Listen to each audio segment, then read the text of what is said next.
আসসালামু আলাইকুম। আজকে একটা মোবাইল হস্তান্তর করব। আজকে আমরা ওনার কাছ থেকে জানি আজকে মোবাইলটা 1 বছর আগে এটা মিসিং হয়েছে আপনার চট্টগ্রাম লাল দিঘির পার জব্বারের বলি খেলা। তো ওখানে উনি খেলা দেখতে গেছিল, ওখান থেকে ভিড়ের ভিতর মোবাইলটা ওনার হারাই যায়। আজকে অনুভূতিটা একটু আমরা আপনাদের শেয়ার করি, কিভাবে হারাইছে বা আজকে পাওয়ার পর আপনার অনুভূতিটা একটু শেয়ার করেন সবাই আপনার পরিচয় দিয়ে।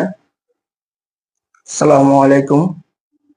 আমি লাল দিঘির জব্বরে বলি খেলাতে গেলাম। ওইখানে গেছি আর কি, জামের ভিতরে আমার ফোনটা নিয়ে গেছে।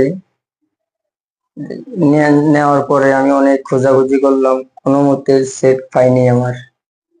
তারপরে কিছুদিন পর আমার এক ভাইয়ের সাথে যোগাযোগ করে স্যারের নাম্বার সংগ্রহ করলাম, আনিসুর রহমান স্যার। তারপরে পর্দা জিডি করলাম, জিডি করে স্যারকে দিলাম।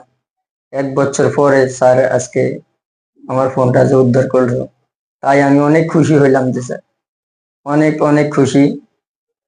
অনেক খোঁজাখুঁজি করছি, আমি কোনো মতে সেট পাইনি। তারপর আজকে স্যার উদ্ধার করে দিল আমার। আপনারা যারা মোবাইল হারায় আপনারা অবশ্যই জিডি করেন। এই ভাই উনি জিডি করছিল, যদি 1 বছর হয়ে গেছে। আর 1 বছর উনি অনেক ট্রাই করছে মোবাইলটা ফিরে পাওয়ার জন্য, যে কোনো ওয়ে হয়তো বা আমার সন্ধান পাইছে। পরবর্তীতে আমাকে যখন উনি নক করে, আমি ওনাকে বলছি ঠিক আছে আপনার যেটা তথ্য আছে আপনি আমাকে পাঠান, আমি সর্বোচ্চ চেষ্টা করব আপনার হারানো মোবাইলটা ফিরিয়ে আনতে।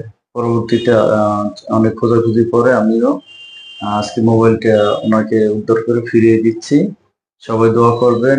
যাদের মোবাইল হারায় আপনারা অবশ্যই জিডি করেন। আশা করি আপনারা আজ হোক কাল হোক, যদি ভাগ্যে থাকে আল্লাহ মিলিয়ে দিলে আপনি মোবাইলটা পেয়ে যেতে পারেন। সবাই ভালো থাকবেন। আসসালামু আলাইকুম।